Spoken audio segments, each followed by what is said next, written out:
Hello friends, this is Pankaj and you're watching Investing with Pankaj.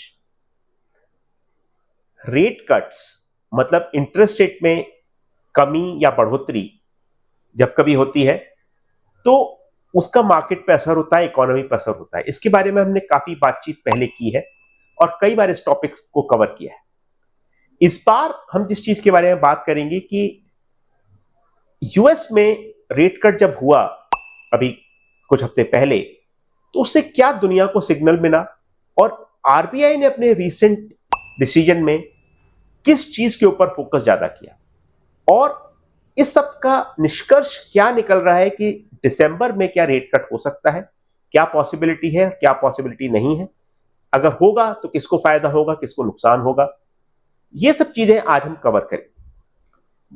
तो essentially what we are talking about is how the economic impact and the market impact of interest rate could lead to very interesting scenarios and situations in markets, but whether this impact is long term, whether it is temporary, and how should we look at it, that is something which we'll talk about. Let's start.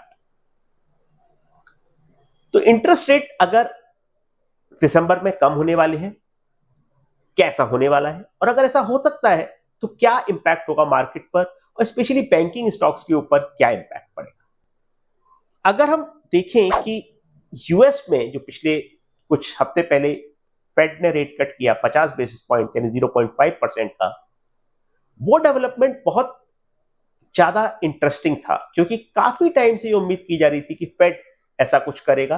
कुछ एक delay भी हुआ because US में जिस तरह का inflation देखा जा रहा था, जिस तरह की मार्केट में और इकोनॉमी में जिस तरह की स्ट्रेंथ या वीकनेस देखी जा रही थी, उससे मार्केट की उम्मीद, जो कैपिटल मार्केट या इक्विटी मार्केट की उम्मीद है, उसके मुताबिक तो रेट कट नहीं हुआ, उससे थोड़ा टाइम ज्यादा लगा, लेकिन फिर भी 50 बेसिस पॉइंट का rate cut was a very strong signal, very positive signal for the market. और फेड ने जो कुछ किया उसका एक बहुत बड़ा मैसेज ये था कि इन्फ्लेशन उतनी बड़ी चिंता अब नहीं है। अब चिंता इस बात की ज्यादा है कि इकोनॉमी को किस तरह सपोर्ट किया जाए, इकोनॉमी को ग्रोथ, उसकी स्ट्रेंथ के ऊपर ध्यान दिया जाए। ये एक बहुत बड़ा स्टांस का चेंज होता है, बहुत बड़ा सेंटिमेंट चेंज होता है कि जब भी रेट कम कर रहे होती है कोई भी इकोनॉमी, कोई भी सेंट्रल बैंक, तो मतलब ये होता है कि फोकस ग्रोथ को बढ़ावा देने में, ग्रोथ को स्टिमुलस देने में ज्यादा है। और जब कभी रेट ऊपर जा रहे होते हैं तो उसका मतलब होता है कि इन्फ्लेशन को कम करना, इन्फ्लेशन को नीचे लाना ज्यादा बड़ी प्राथमिकता है, ज्यादा बड़ी प्रायोरिटी है। तो ये बहुत बड़ी प्राथमिकता और प्रायोरिटी के चेंज की एक सिग्नल थी फेड की तरफ से कि 50 बेसिस पॉइंट माने कि 0.5% का जो कट रेट्स में हुआ, उसका मतलब यह था कि जो स्ट्रेंथ है इकोनॉमी की, उसके ऊपर फोकस ज्यादा था, उसको बढ़ावा दिया जाए, उसको स्टिमुलस दिया जाए, उसको सपोर्ट किया जाए। इन्फ्लेशन ऐसा अज्यूम किया गया कि relatively things are better, things are fine.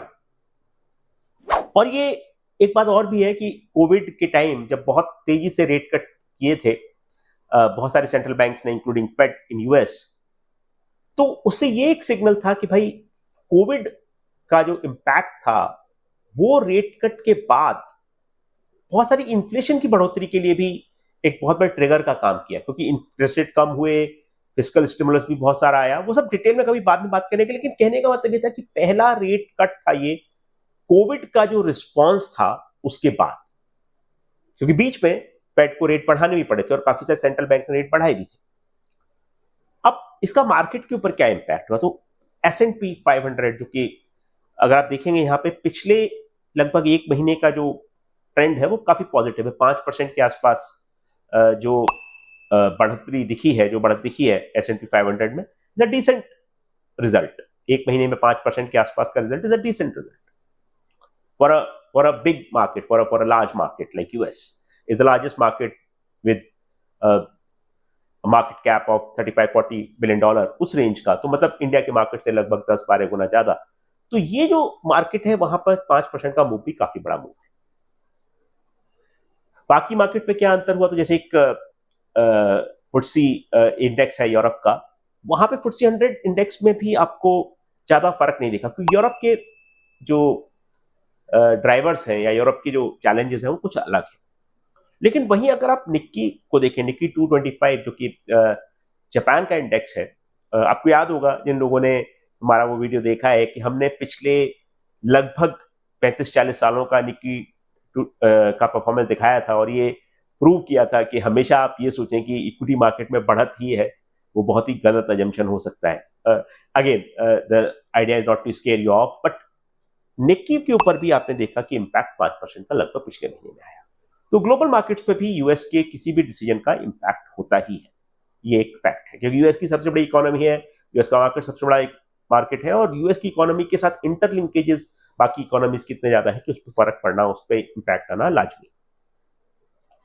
अब इंडियन मार्केट पर उसका क्या इंपैक्ट है? तो इंडियन मार्केट में अगर आप देखें कि पिछले एक महीने में it has fallen of the Cliff.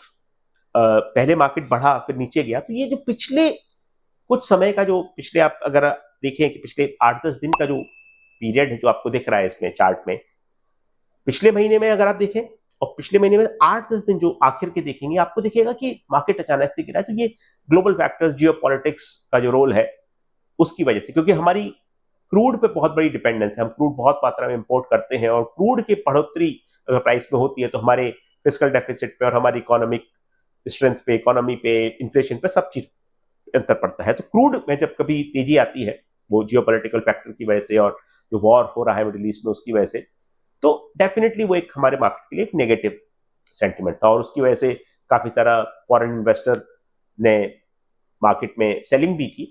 But वो कभी अलग टॉपिक के बारे में बाद में बात करेंगे। लेकिन अभी आज जो बात कर रहे हैं वो ये है कि जो आपको यूएस के फेड का जो डिसीजन था उसका जो इंपैक्ट जो दिखा यहाँ पर, वो इस तरह से दिखा कि पहले तो मार्केट ने डेफिनेटली उस चीज को पसंद किया, लेकिन पिछले 8-10 दिन में आपने देखा कि कुछ एक चीजें और दूसरे कारणों की वजह से और दूसरे फैक्टर्स की वजह से वो मार्केट में थोड़ा करेक्शन है। अब आप ये देखिए कि आरबीआई ने 9 अक्टूबर को एक उनकी एक हर 2 महीने में एक मीटिंग होती है, मॉनेटरी पॉलिसी कमेटी जिसको बोला जाता है। मॉनेटरी पॉलिसी कमेटी का काम क्या है? उसमें ऑफ कोर्स आरबीआई के ऑफिशियल्स होते हैं और काफी डिग्निटरीज, काफी बड़े इकोनॉमिस्ट, वो सब लोग बैठते हैं और डिसाइड करते हैं कि भाई हम रेट्स के बारे में क्या करें। तो हर 2 महीने में मीटिंग होता है, और 9 अक्टूबर को जो मीटिंग हुआ उसमें आरबीआई ने रेट्स को मेंटेन किया कि भाई 6.5% का जो रेपो रेट है उसको मेंटेन किया जाए, और उन्होंने बोला कि इन्फ्लेशन कंफर्टेबल है, मतलब कि ऐसा नहीं है कि इन्फ्लेशन के बारे में ज्यादा चिंता करने की जरूरत है, बट उन्होंने बोला कि प्री मैच्योर रेट कट हम नहीं करेंगे। प्री मैच्योर मतलब कि जरूरत नहीं और हम कर दें, वो ऐसा काम नहीं करेंगे। तो एक बहुत इस तरीके से देखा जाए कोई चेंज नहीं किया, लेकिन इन्फ्लेशन को भी कहा कि कंट्रोल में है, लेकिन फिलहाल प्री मैच्योर रेट कट की उम्मीद नहीं की जा सकती।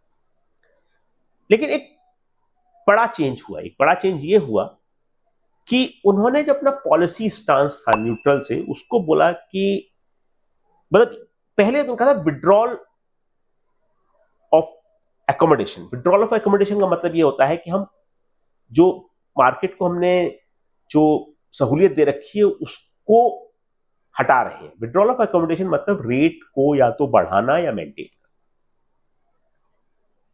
मोस्टली रेट को बढ़ाना। तो विड्रॉल ऑफ एकोमोडेशन जो स्टांस था उनका, उसको उन्होंने न्यूट्रल कर दिया। मतलब ये अगर आप इसको कहा जाता है रीडिंग बिटवीन द लाइंस का मतलब ये होता है कि अगर आप जो मैसेज देखेंगे वो ये है कि डेफिनेटली तुरंत रिएक्ट नहीं किया, तुरंत रिस्पॉन्ड नहीं किया आरबीआई ने, लेकिन रीडिंग बिटवीन द लाइंस अगर आप करें तो आप पाएंगे कि वो स्टांस का चेंज, विड्रॉल ऑफ अकोमोडेशन मतलब कि रेट बढ़ाऊंगा मैं, आरबीआई अब तक ये कह रहा था रेट बढ़ाऊंगा या रेट मेंटेन करूंगा ज्यादा से ज्यादा, लेकिन विड्रॉल ऑफ अकोमोडेशन से न्यूट्रल हो गया, मतलब कि अभी स्थिति थोड़ी उचित है, मतलब ठीक ठीक है। और ये काफी बड़ा शिफ्ट था, और इसकी वजह से उम्मीद लोगों की बढ़ी कि शायद अगले मॉनेटरी पॉलिसी कमेटी की मीटिंग जो कि दिसंबर में होने वाली है उसमें शायद रेट कट के ऊपर कुछ अच्छी खबर आ सकती है। अब रेट कट दिसंबर में आ रहा है क्या, इसके बारे में काफी सारा न्यूज फ्लो आप देख रहे हैं स्क्रीन पे कि काफी सारा न्यूज फ्लो था, बड़ी एक्साइटमेंट थी, बड़ा ही उम्मीद थी कि भाई रेट कट शायद दिसंबर में हो सकता है। और मॉनेटरी पॉलिसी कमेटी ने लगातार मतलब 10 मीटिंग से ये फैसला हो रहा है सेम मेंटेन करने का 6.5% पे रेट, और ये स्टांस चेंज जो था, स्टांस चेंज एक ज्यादा बड़ी खबर थी। रेट कट नहीं हुआ, रेट्स को मेंटेन किया गया, ये एक खबर थी, लेकिन इससे भी बड़ी खबर ये थी कि अपने स्टांस को चेंज किया और इसके ऊपर पूरे मार्केट का फोकस ज्यादा आ गया। तो ये फोकस आ गया तो इसका मतलब क्या निकल रहा है कि आरबीआई से उम्मीद लोग अब कर रहे हैं कि शायद दिसंबर में रेट कट हो सकता है। इसको लोगों ने ऐसे इंटरप्रेट किया, मार्केट ने इसको ऐसे इंटरप्रेट किया। अब क्या उम्मीद की जाए? तो उम्मीद यह है कि भाई रेट कट की पॉसिबिलिटी दिसंबर में क्या है? Yes, it's there. Withdrawal of accommodation से न्यूट्रल की तरफ आरबीआई मूव कर गया, और अगर इन्फ्लेशन एक मतलब पॉजिटिव सिनेरियो बनाते हैं, इन्फ्लेशन कंट्रोल में रहती है, क्रूड भी थोड़ा नीचे आ जाता है, जो वॉर जो है मिडिल ईस्ट का वो एस्केलेट नहीं होता होता, तो ये सब अगर होता है तो डेफिनेटली स्थिति थोड़ी कंफर्टेबल रहेगी और उम्मीद बनेगी कि शायद रेट कट हो सकता है। और ऑन द अपोजिट साइड अगर ऐसा नहीं हुआ है, कुछ एस्केलेशन हुआ या कुछ चीजें और बिगड़ी, उस केस में आप भूल जाइए। तो मतलब यह है कि क्या रेट कट हो सकता है? यस, बट क्या सर्टेनिटी है? Very very difficult and unlikely, because अगले 2 महीने में क्या होने वाला है आरबीआई अभी से ये फैसला नहीं कर सकता उसके बारे में, और उन्होंने ऐसा कुछ कहा भी नहीं है कि वो दिसंबर में क्या करेंगे। ऑफ कोर्स अगर चीजें बेटर होती हैं, चीजें सुधरती हैं, तो वो पॉसिबिलिटी बनेगी और मार्केट इस चीज को इंटरप्रेट कर रहा है कि विड्रॉल ऑफ अकोमोडेशन से न्यूट्रल की तरफ चले गए, मतलब कि शायद हो सकता है। लेकिन आरबीआई का कहना यह है कि भाई प्रीमेच्योर रेट कट नहीं करेंगे और देखेंगे भाई क्या हो रहा है। तो कहने का मतलब यह है कि पॉसिबिलिटी है, चांस 50-50 है। और personally if we see, I think बहुत सारी चीजें ऐसी हैं जो कि आरबीआई थोड़ा कॉशियस भी रहता है। मतलब आरबीआई के लिए इन्फ्लेशन एक बहुत बड़ी चिंता रहती है, तो अगर आरबीआई विल प्ले कॉशियस, मतलब कि आरबीआई शायद इस चीज का थोड़ा और वेट करेगा। मार्केट ने कैसे रिएक्ट किया? 9 अक्टूबर का ये चार्ट आप देख रहे हैं निफ्टी का और सेंसेक्स का। मार्केट को ये चीज बहुत पसंद आई। तो आप देखेंगे सुबह 10:30-11 बजे के आसपास का मार्केट का जो परफॉर्मेंस था बड़ा पॉजिटिव था। मार्केट लगभग कहना चाहिए कि 1% से कुछ कम ऊपर था, और उसके बाद मार्केट गिरा। मतलब ये हुआ कि जो अचानक से एक्सपेक्टेशन बनी थी मार्केट की कि भाई दिसंबर में रेट कट आने वाला है, वो धीरे धीरे टोन डाउन हो गई, थोड़ी टेपर हो गई। और उसके कुछ और भी कारण थे कि आरबीआई ने जैसे कि एनबीएफसी के बारे में कुछ कहा, और वो सब चीजें भी हम बात करेंगे। लेकिन मोटा मोटी अगर रेट कट के बारे में बात की तो जो उम्मीद लोगों को 11-11:30 बजे थी आरबीआई से, वो उम्मीद धीरे धीरे कम हो गई थी। और कम हो गई मतलब कि रेट कट का दिसंबर में होना ना होना, उसके बारे में मार्केट उतना कॉन्फिडेंट नहीं रहेगी। बैंक्स ने कैसा रिएक्ट किया? अक्सर आप देखते हैं कि रेट का जो इंपैक्ट है वो बैंक के ऊपर सबसे ज्यादा होता है, नेचुरल है। तो सुबह जो मार्केट मतलब बैंक निफ्टी जो था वो 51,000 के आसपास था, और उससे लगभग 600 पॉइंट के आसपास ऊपर गया, मतलब 1% से थोड़ा ज्यादा। और उसके बाद निफ्टी और सेंसेक्स ने जैसा बिहेव किया, बिल्कुल सेम बिहेवियर आपको बैंक निफ्टी में भी दिखा कि बैंक निफ्टी भी नीचे आ गया। मतलब यह है कि सेम चीज, एक्सपेक्टेशन जो थी वो टेपर हो गई, टोन डाउन हो गई। अब एक बहुत इंपॉर्टेंट चार्ट देखिए आप, ये बड़ा I would say very important, the most important chart in this entire presentation जो हम बात कर रहे हैं उसके बारे में। पिछले लगभग 25 साल का ये डाटा है। और आप एक चीज बड़े ध्यान से देखिए कि ये जो रेट्स दिखा रहे हैं, मतलब जो आपको अभी आप रिसेंटली अगर देखें तो 4% के आसपास से लेके 6.5%, 7% के आसपास का रेंज रहा है पिछले 10-12 साल का। लेकिन बीच में बहुत, आप शुरुआत में देखें ये लाइन कितना ऊपर है, उस टाइम 10-11-12% के आसपास भी रेट्स हुआ करते थे। बट अगर आप पिछले 10-12 साल का पीरियड देखें तो बहुत ज्यादा आरबीआई बहुत ज्यादा ओवरबोर्ड नहीं जाता किसी भी डायरेक्शन में। अगर आप देखें कि 4-5-6%, 7% के आसपास उस रेंज में आरबीआई बहुत कंफर्टेबल रहता है। तो RBI will never go overboard. ऐसा नहीं, मतलब अगर आप ये भी सोचें कि जिस तरह से फेड ने 50 बेसिस पॉइंट का रेट कट किया, अगर आरबीआई रेट कट करता भी है तो क्या 50 का करेगा या 25 का करेगा? ऑफ कोर्स अगर करेगा भी तो 25 का चांसेस ज्यादा होगा 50 का। RBI will take it in a very easy and a nice way, in the sense that they will not overreact, they will not go overboard, and that is something which this chart says. अगर आप पिछले 10-15 सालों का अगर आप chart देखें तो देखिए वो एक रेंज है 4%, 6%, 7% के आसपास की, और उसके बीच में आरबीआई की तरह बहुत ज्यादा उस चीज को ओवरबोर्ड जाने की कोशिश आरबीआई नहीं करता। अब ये चीज जो है, एक और चीज आप देखें कि रेट कट से क्या वाकई बहुत ज्यादा स्ट्रक्चरली फायदा होता है मार्केट को। इकोनॉमी की बात अभी उतनी नहीं कर रहे हैं, मार्केट की बात कर रहे हैं। मार्केट में अगर आप देखें कि स्ट्रक्चरल कुछ बहुत खास फायदा रेट कट से नहीं है। उस दिन जिस दिन रेट कट हुआ उस दिन 1 या 2% का इंडाइसेस में मूवमेंट आ सकता है, और कुछ जो रेट सेंसिटिव चीजें स्टॉक्स है उनमें 2-4% भी आ सकता है, बट इससे ज्यादा कुछ उम्मीद करना बेमानी है, और इससे ज्यादा उम्मीद करना I would say over expectation या ओवर एंथुजियाज्म है। बैंकिंग और एनबीएफसी सेक्टर पे तो डेफिनेटली इम्पैक्ट आता ही है। डिस्क्रिशनरी कंजम्पशन माने कि गाड़ियां, ज्वेलरी, इस तरह का जो कंजम्पशन जो कि काफी सारे लोग लोन लेके भी खरीदते हैं, वहां पे लोन की प्राइसेस अगर कम होंगे, रेट कम होंगे, तो डेफिनेटली बढ़ेगा लोगों का उनमें इंटरेस्ट और लोग ज्यादा खरीदेंगे। लेकिन मोटा मोटी स्ट्रक्चरल इम्पैक्ट बहुत ज्यादा देखने को नहीं मिलता। उसके बाद इक्विटीज जो है, मतलब स्टॉक्स है, उनके ऊपर क्या इम्पैक्ट होता है? तो एक सीधा सीधा इम्पैक्ट तो ये है भाई कि जैसे ही रेट कट होता है, मतलब ये कि आपका बैंक भी आपको एफडी पे थोड़ा सा इंटरेस्ट कम कर देगा। नेचुरल है वो, कि भाई ऐसा तो है नहीं कि सिर्फ वो जो लोन अपने सस्ते करेंगे और लोन को सस्ते करने पड़ेंगे तो वो अपने जो उनकी कॉस्ट है उसको भी कम करने की कोशिश करेंगे, राइट? क्योंकि उनका इंटरेस्ट कम होगा, वो अर्न कम करेंगे उन लोन्स पे जो कि वो लोगों को देते हैं। तो आपको जो वो इंटरेस्ट देते हैं एफडीज पे, वो भी कम करेंगे। तो मतलब ये है कि एज एन इन्वेस्टर एफडीज की तुलना में इक्विटीज आपके लिए रिलेटिवली ज्यादा अट्रैक्टिव हो जाएगी, विच is a fair point, which is a fair assumption. लेकिन एक चीज और भी होगी इसके साथ साथ, कि जैसे ही रेट कट होते हैं लोगों को इन्फ्लेशन की चिंता फिर सताने लगती है, और इन्फ्लेशन जो है वो मार्केट के लिए अच्छी चीज नहीं है। क्योंकि इन्फ्लेशन का सीधा सीधा मतलब होता है कि भाई रेट कट जो हुआ है उससे इन्फ्लेशन अगर बढ़ी तो फिर भी मॉनेटरी पॉलिसी को दोबारा वापस जाना पड़ेगा, रेट बढ़ाने पड़ेगा। और ऐसा अक्सर कहा जाता है कि there is no free lunch, और ये इंडीड बात सच है, ये दिस इज ट्रू। अगर आपको लगता है कि भाई रेट कट करने से ही मार्केट को चलाया जा सकता है, तो वो डेफिनेटली, अगर आप देखें कि कुछ एक्सेप्शनल सिचुएशंस हैं, जैसे कि 2007 2008 का जो ग्लोबल फाइनेंशियल क्राइसिस था या कोविड था, उस टाइम रेट कट ने बहुत बड़ा सपोर्ट दिया ग्लोबल इकोनॉमी को। लेकिन अगर आप रेगुलर सर्कमस्टांसेस या नॉर्मल सर्कमस्टांसेस की बात करें तो rate cut can not be a very strong driver for markets. It's not possible, it is not going to work like that. अब आप देखिए रिटेल इन्वेस्टर को क्या करना चाहिए रेट कट से पहले या रेट कट के बाद, और इसका एक बहुत वन वर्ड आंसर है, नथिंग। रेट कट के ऊपर इन्वेस्टमेंट डिसीजन लेना या अपने पोर्टफोलियो को कुछ बहुत ज्यादा ट्वीक करना could be dangerous for retail investors. पहली बात तो यह है कि मार्केट जो है वो सस्ते नहीं है अभी, तो better to focus on stocks and better to focus on your research and finding out कि भाई कहां पे आपको अपॉर्चुनिटी दिख रही है। इसलिए मैक्रो कॉल ज्यादा ना लें। मैक्रो कॉल मतलब कि भाई मार्केट खरीद लेता हूं मैं क्योंकि रेट कट होने वाला है, वो आपके लिए थोड़ा घातक हो सकता है, थोड़ा डेंजरस हो सकता है, बिकॉज मार्केट अभी इतना सस्ता नहीं है। तो इसलिए वो डिसीजन, एक ब्लैंकेट डिसीजन कि भाई रेट कट होगा तो हम मार्केट खरीद लें, वो थोड़ा डेंजरस हो सकता है।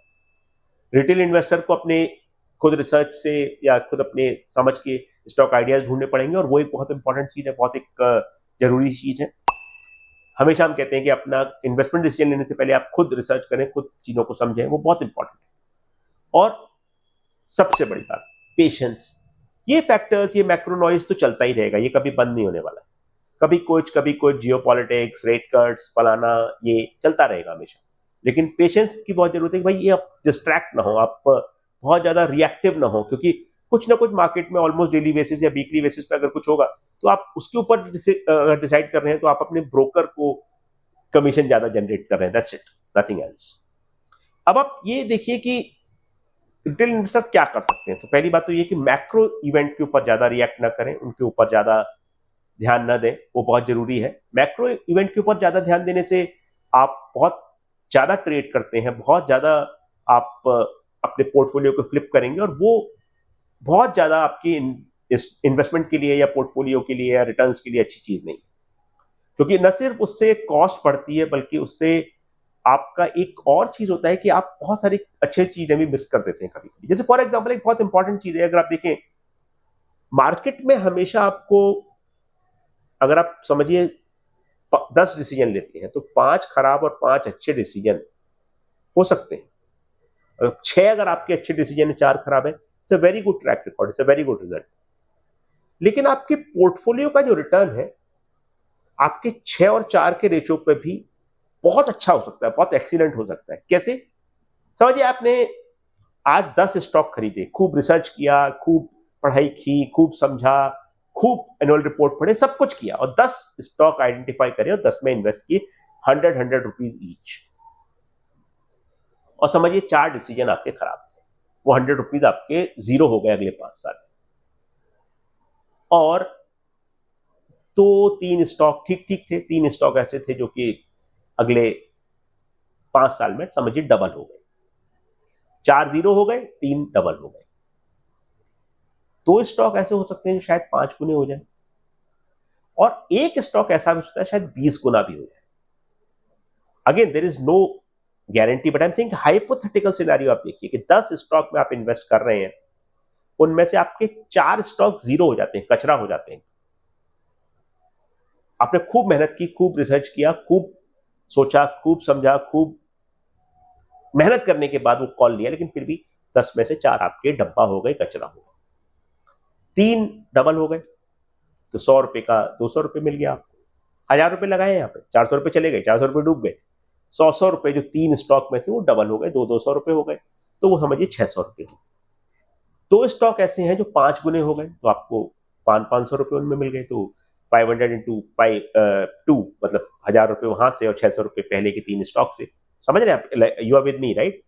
कि 4 स्टॉक्स हमने जिनमें कि 100 रुपए लगाए थे वो डूब गए, तो वो जीरो हो गया 5 साल में। 3 स्टॉक ऐसे हैं जो कि डबल हो गए, तो वो 100 का 200 हो गया। तो 3 स्टॉक में 200 रुपए अगर ईच है तो 600 रुपए हो गए। 2 स्टॉक ऐसे हैं 2 स्टॉक ऐसे हैं जो कि 5 गुने हो गए, तो 500 रुपए दोनों में हो गए। 500 रुपए दोनों में हो गए तो मतलब 1000 रुपीज वो हो गया। 1000 प्लस 600 इज 1600। और एक स्टॉक ऐसा है जो 20 गुना हो। It's a very realistic scenario. पिछले 5 साल में specially with Covid, lot of people have done that, lot of people have made that kind of money because 1 or 2 calls of theirs worked very very well, very successfully। तो अगर एक stock double नहीं हुआ, triple नहीं हुआ, कचरा हो गया, चलेगा, लेकिन वो 10 में से एक स्टॉक ऐसा था जो 20 गुना हो गया, तो 2000 रुपए हो गए, तो आपका कितना टोटल रिटर्न हो गया? 3600 रुपए हो गए आपके। 600 रुपए 3 स्टॉक से, 1000 रुपए 3 स्टॉक से, 2 स्टॉक से, और एक स्टॉक से आपके 2000 रुपए। तो मतलब 2000 प्लस 1000 प्लस 600, 3600 रुपए आपको मिल गए। 3600 रुपए पे आपका पोर्टफोलियो हो गया, उसकी वर्थ हो गई 5 साल में। It's a very good result, very excellent result. और इसमें आपको कुछ फ्लिप नहीं करना पड़ा, कोई बहुत ज्यादा ट्रेडिंग नहीं करनी पड़ी। आप लिए और बैठ गए इसके ऊपर। आपने अपने ब्रोकर के लिए भी कमीशन बहुत ज्यादा जनरेट नहीं किया, ट्रेडिंग कमीशन।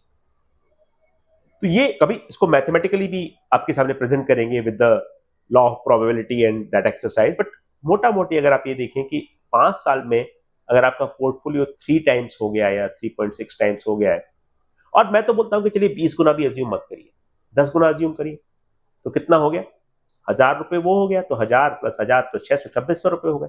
तो 1000 रुपए लगा के अगर आपको 2600 रुपए मिल गए 5 साल में, 2.5 गुना पैसा आपका हो गया, तो आपका रिटर्न करीबन 18-20% के आसपास हो जाता है, विच is a very good result. Market में हमेशा ये सोचना कि अगले 6 महीने में डबल हो जाएगा, that could be very dangerous for your investment and wealth and your investment philosophy. Okay, let's come back to the topic. Avoid reacting to all the macro events and news flow, बहुत जरूरी चीज है। जैसा हमने कहा कि market थोड़े expensive है, तो इसके लिए आपको बहुत कॉशियस रहना पड़ेगा। ये ऐसा मार्केट नहीं है कि अरे यार मार्केट इतना सस्ता है कि लगा देते हैं अपन, तो वो चीज आज एप्लीकेबल नहीं है। मतलब India is one of the most expensive markets. Not to say that it is justified और unjustified, we are not commenting on that, but इतना जरूर कहा जा सकता है, आपसे पहले भी कभी इस बारे में बात की है कि किस तरह से ईपीएस ग्रोथ और प्राइस टू अर्निंग्स वैल्यूएशन जो है वो मिलके स्टॉक प्राइस को बढ़ाते हैं, और वो ग्लोबल मार्केट में भी, कंट्री के लिए भी एप्लीकेबल है। इंडिया मार्केट जो हो, निफ्टी हो, सेंसेक्स, उसके लिए भी एप्लीकेबल है। अर्निंग्स का ग्रोथ तो आएगा जो आएगा, लेकिन पी मल्टीपल का जो एक्सपेंशन है उससे बहुत ज्यादा उम्मीद करना at this point would be risky. Again you have a possibility 25-26 का मल्टीपल है, 30 हो सकता है, बिल्कुल हो सकता है, 35 भी हो सकता है, बट यहां से ये उम्मीद करना कि आपके बहुत significant proportion of your return will come from multiple expansion could be a dangerous assumption, could be a riskier assumption. तो क्या कर सकते हैं? Find ideas, work on them and do research. Annual report पढ़िए, प्रेजेंटेशन पढ़िए, और मैं तो कहता हूं कि कभी कभी it's a saying which you should probably learn and remember always कि जो बुल मार्केट होता है, जो मार्केट बहुत अच्छा कर रहा होता है, उस टाइम पे पढ़ने का, समझने का, रिसर्च का बहुत अच्छा टाइम, और जब मार्केट खराब होता है तो वो एग्जीक्यूशन का टाइम होता है कि आपको अपने ट्रेड उस टाइम एग्जीक्यूट करने हैं, इन्वेस्ट करना है। तो अभी जो टाइम है बहुत अच्छा टाइम है कि आप चीजों को पढ़ें, चीजों को समझें, स्टॉक्स के बारे में अपना अंडरस्टैंडिंग को बढ़ाएं। That is something which is a very important thing, and then decide on the base of your risk profile. आपको कब पैसे की जरूरत है, किस गोल से आप इन्वेस्टमेंट कर रहे हैं, वो सब चीजें आपकी डिटरमिन करेंगी कि आप कहाँ पैसा लगाएंगे, कहाँ नहीं लगाएंगे। तो overall the point we are making is that retail investor don't need to react to all the events which keep happening in macro. Rate cuts are important drivers, but they are not a very structural or long term driver. They help in a very temporary way. एक और चीज, जब आप देखें कि किसी भी तरह का बाइंग और सेलिंग एडवाइस हमने यहां पर नहीं दिया है, अगर आप सेक्टर के बारे में बात करेंगे तो मैं जरूर कहूंगा कि दो तीन चीजें आप याद रख सकते हैं कि बैंकिंग स्पेस को तो फायदा होता ही है, लेकिन कंज्यूमर डिस्क्रिशनरी को भी फायदा होता है। ऐसा नुकसान बहुत ज्यादा किसी सेक्टर को नहीं है, लेकिन कई सेक्टर हैं जो को इतना इंपैक्ट नहीं होंगे। जैसे for example Indian IT sector के लिए यूएस का फेड का डिसीजन बहुत इंपॉर्टेंट था, लेकिन आरबीआई का रेट कट का डिसीजन शायद इतना इंपॉर्टेंट ना हो। तो सेक्टर के हिसाब से अगर आप देखें तो वहां पे आपको बैंकिंग या कंज्यूमर डिस्क्रिशनरी, उनके ऊपर इंपैक्ट ज्यादा देखिएगा। Thank you so much. आपसे शीघ्र फिर मुलाकात होगी बहुत जल्दी किसी और अच्छे टॉपिक पर, किसी और बहुत इंटरेस्टिंग टॉपिक पर। Thank you for watching this, and if you like our video, like our content, please tell your friends and family members about the videos which we make and about the content we produce. Thank you so much.